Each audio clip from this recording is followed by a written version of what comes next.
Good morning, and welcome to all of you in your living rooms. I hope that you all have wonderful accommodations as you get to watch this from home. Hopefully just this week and next week, and then we can dive back in and be together. I am kind of excited to be able to do this. This is about the fourth time of me recording this sermon to be able to get it just right, which I will say is kind of a nice added feature of not preaching to a live audience. Whereas you kind of get one shot at it on Sunday morning. So it's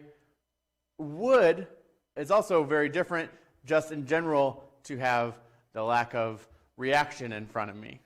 However, that's actually kind of what brought on what today's subject is about. I don't know about your 2020, but my 2020 has been a year of change.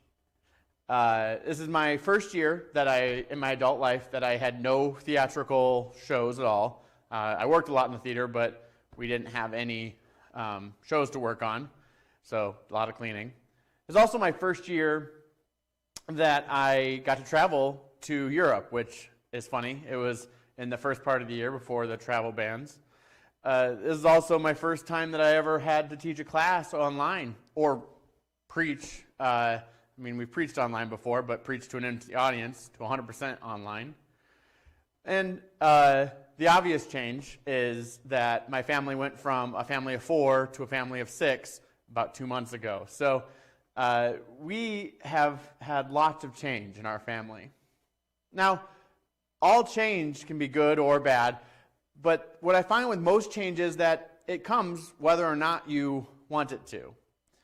And the way that you can help with your change is how you take that attitude towards it, which is mostly what I want to look at today is if you are making changes, are we going to actually look at changes that are you going to actually approach those changes in a way that you really want to make them?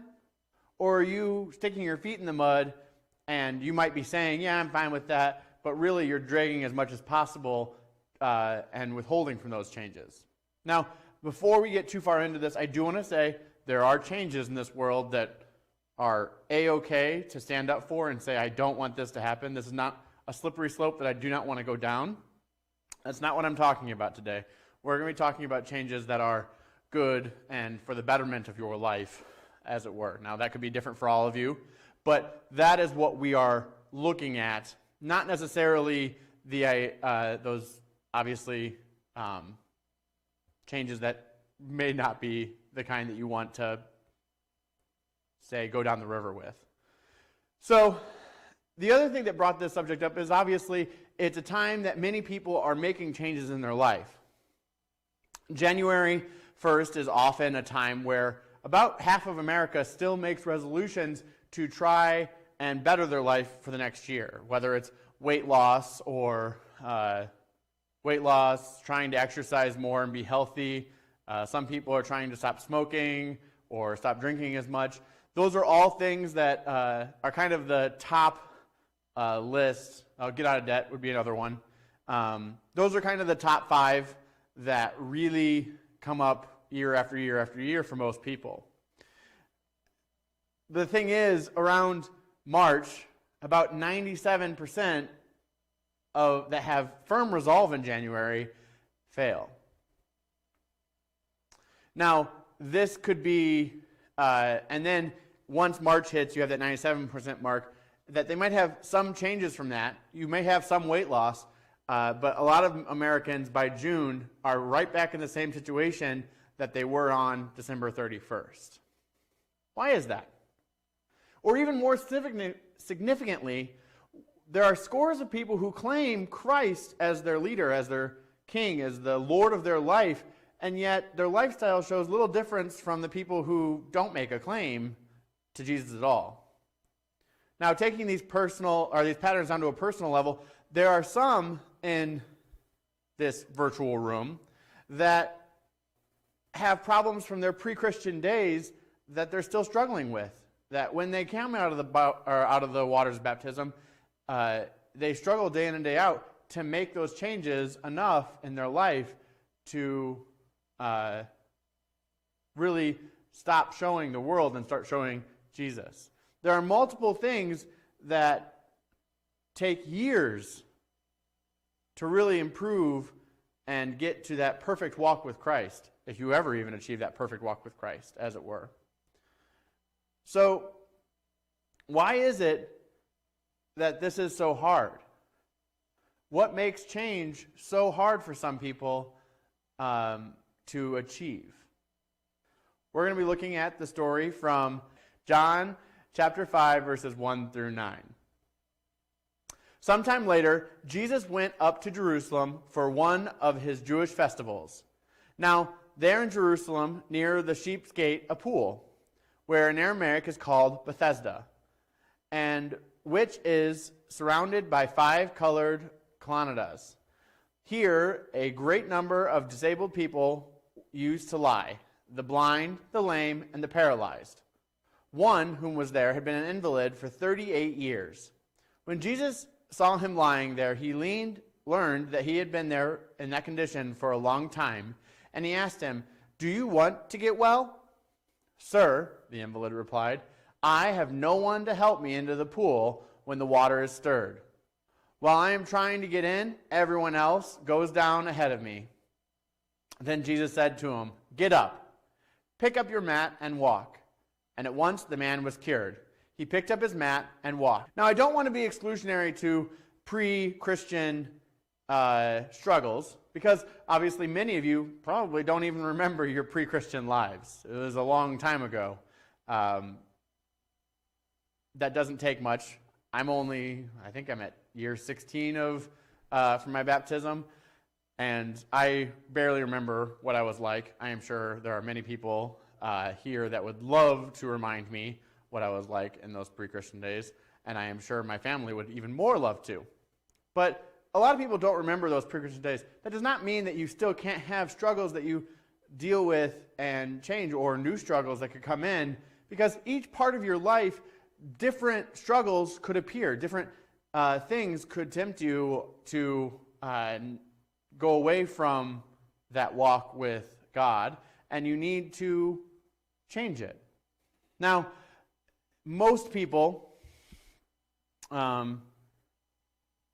their struggles are different, obviously, per person. I deal with teenagers a lot, and I can tell you, every teenager, there are ones that think they're too short, ones that think they're too tall, one that think they're too fat, one that thinks they're too skinny. They're never smart enough, fast enough, or popular enough. And it doesn't really change that much as we get older. Maybe not be those things, the physical appearance, but as adults, we're too young when we're trying to buy a house and we have no credit. Or we're too old when 8 inches of snow falls and you have to go out and shovel your driveway to get out. Or we are too inexperienced when we feel like we have to ask help a lot to get somewhere, or too overqualified, or too busy,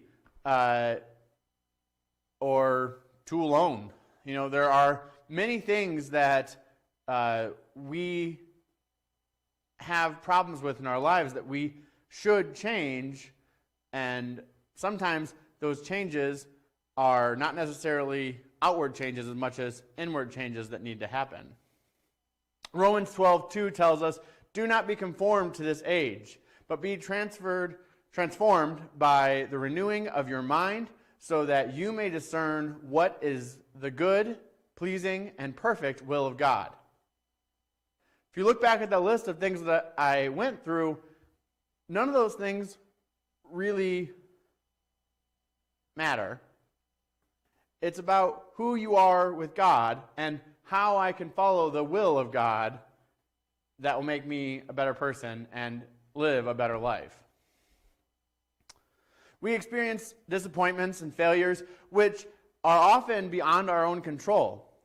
We get frustrated, impatient, and angry with the way life treats us, and we often then become resentful, bitter, and possibly even filled with self-doubt. We need to remember Isaiah tells us in Isaiah 54:11, "O afflicted one, storm-tossed and not comforted, behold, I have set your stones in anemone, hentimony, and your foundation I lay with sapphires. Now, that is an excerpt from a longer section that's basically saying, life is hard, but I am preparing this beautiful place for you if you walk in my path.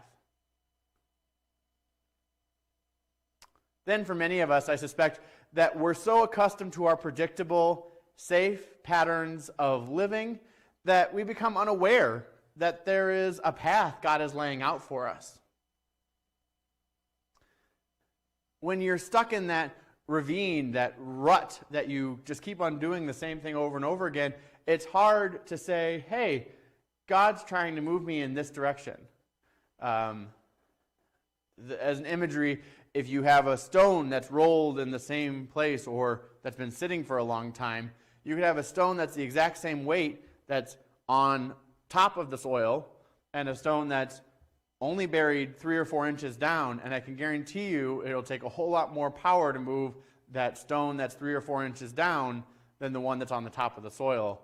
Because when we get so ingrained in what we do, it is hard to get us out of that path and move. So it's harder for us to take the blinders off and see what God wants us to do with that path.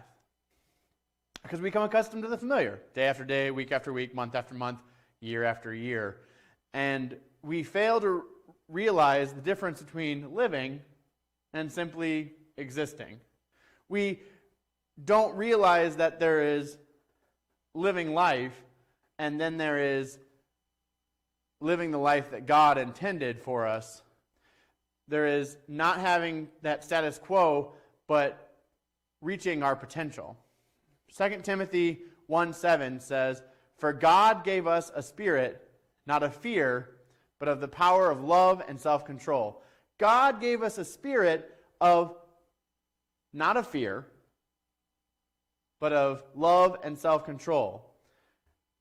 That is saying we should not be afraid of going out of that rut. We should not be afraid of getting out of that pattern, that day after day, week after week, because God gave us the power and the love and the self-control to do His will and follow His path. Whatever pain we carry, it seems rather insignificant compared to a man in this morning's story. He'd been an invalid for 38 years. The longest I've ever been down and out is 6 days with a strep throat. About 14 years ago, it was actually over New Year's Eve. I was on break from when I was in high school, and I was in bed, couldn't eat, couldn't do anything. Strep throat is awful. I am still scared of it to this day. But 6 days, that felt like an eternity to me. This man has been an invalid for 38 years. And we can't even imagine, most of us, what 38 years of not being able to move, not being able to make a living, not being able to do anything but beg for other people's scraps, beg for other people's money to be able to survive. And yet, after 38 years, this man still had the sliver of hope that every time that water boiled or stirred or whatever it was, he tried his hardest to get down there. He just couldn't because he didn't have help. And this man was surrounded by people with similar plights. So we all know misery loves company, and oftentimes when you're surrounded by a bunch of people that like to complain, that sliver of hope dwindles and dwindles and dwindles, yet he still kept it up, which is truly amazing. And we need to realize that in itself is impressive. And that might be why Jesus picked this man out rather than the other 20, 30, 40, 50, who knows how many people that were surrounding this pool. Then, one day, something better than an angel comes along. Though no one really knows Jesus at this time, especially this man, he comes in and he comes to this man and he asks the strangest question. Do you want to be made well? Now, I can tell you, I am still scared to death of strep. Whenever someone mentions strep, I get all tight and my throat hurts, and I am scared to death of it. For one reason, I am fairly certain, I've been told, if I get strep throat again, my tonsils will have to be removed, which is terrible for an adult. But I am scared to death of it. And I can tell you, if I had strep throat 14 years ago, if I got it again today, and someone said, do you want to be well? Instantly, yes, absolutely. What are you even asking me for? If you can make me well, do it.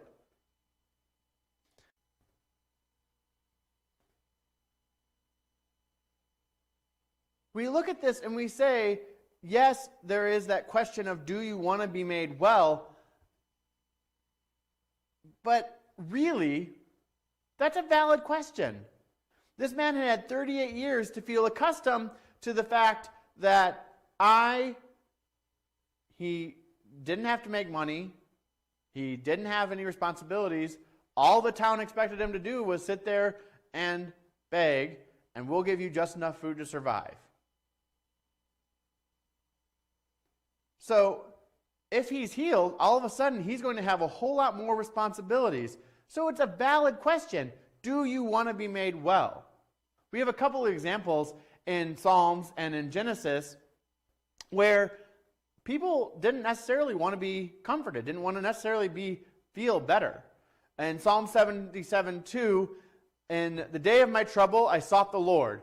In the night my hand was stretched out without weariness. My soul refused to be comforted. So even though he was reaching out to God, he really didn't want to be comforted. And in Genesis, it says, then all his sons and his daughters arose to comfort him, but he refused to be comforted. And he said, surely I will go down to Sheol in mourning for my son. So the father wept for him. After Jacob felt the loss of Joseph, I do believe is this verse, he did not want to be comforted because he thought he had lost his favorite son. So there are times where we don't necessarily want to be made better because we don't want to change because we feel that there is going to be some kind of pain or we fear what could come along with that change. Now,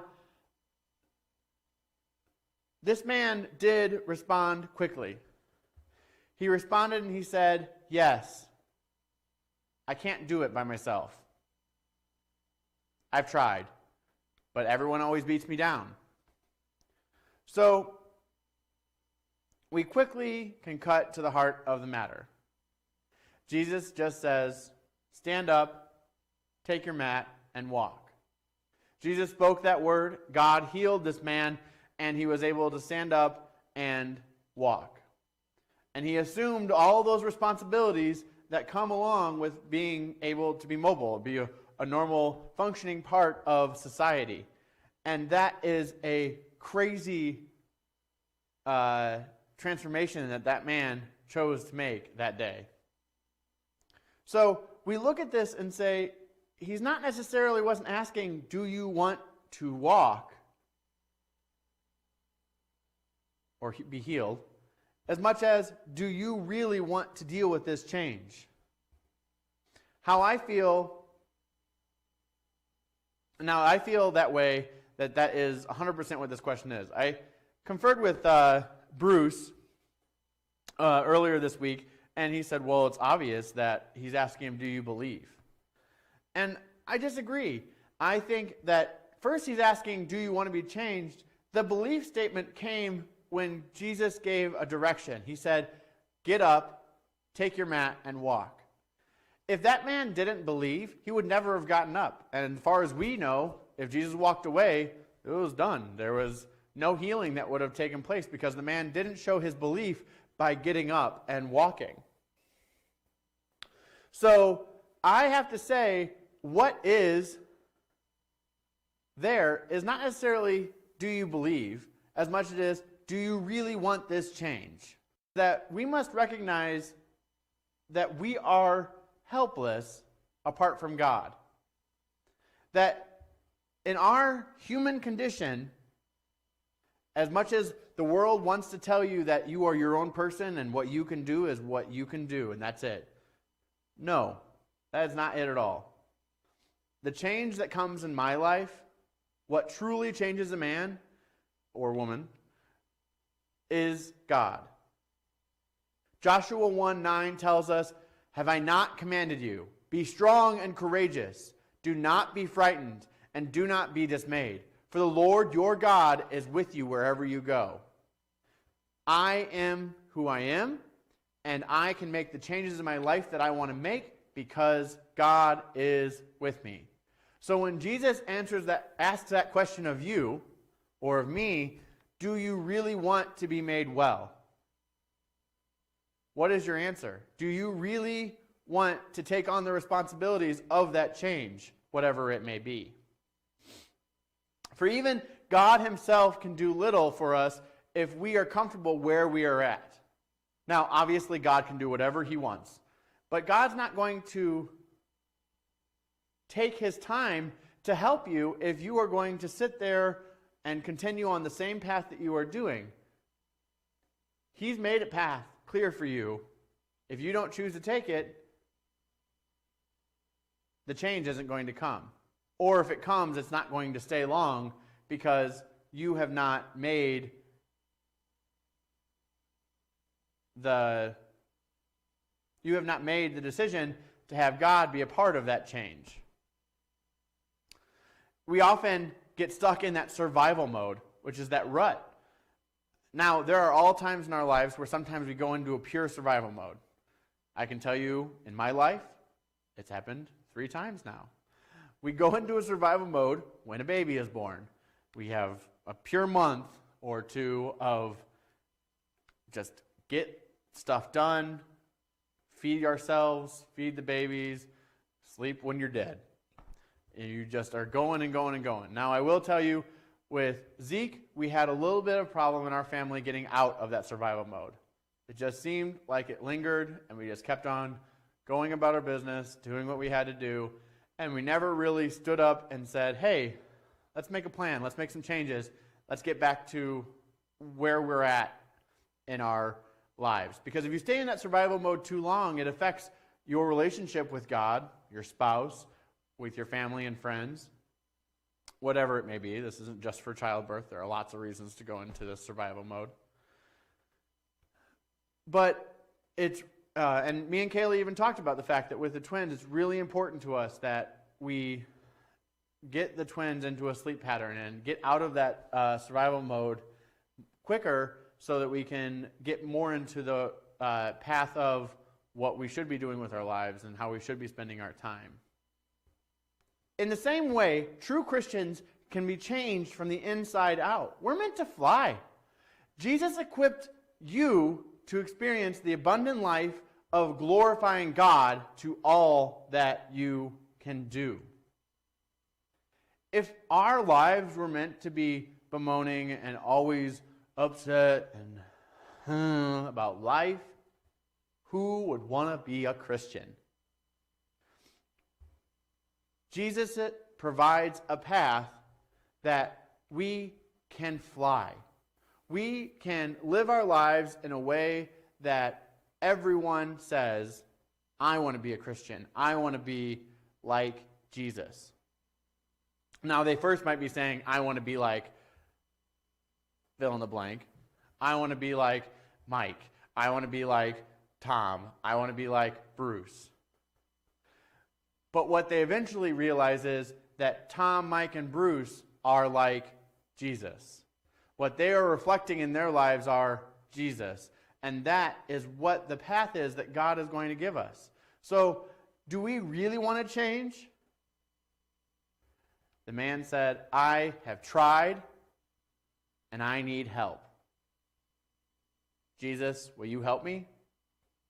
Jesus, will you help me lift my life up so I can do what you mean for me to do?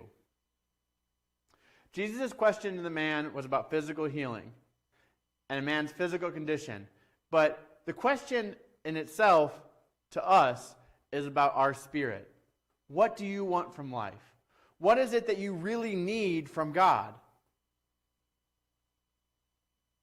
I'm afraid that many of us really don't know the answer to that because we don't look in the right places all the time.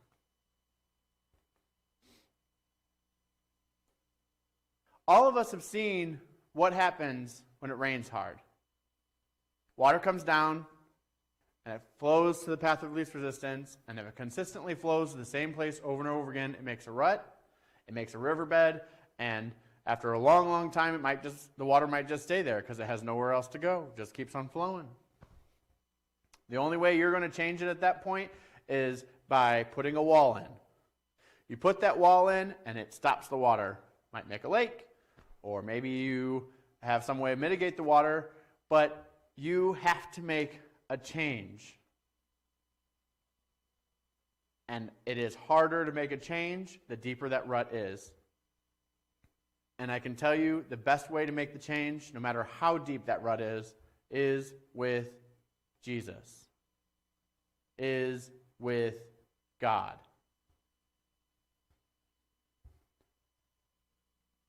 So when Jesus asked the question, do you want to be made whole? Do you want to change? What is your answer? And even more than that, when Jesus says, get up and walk, are you going to do it? This is the invitation this morning. Get up. Walk. Put one foot in front of the other and follow Jesus.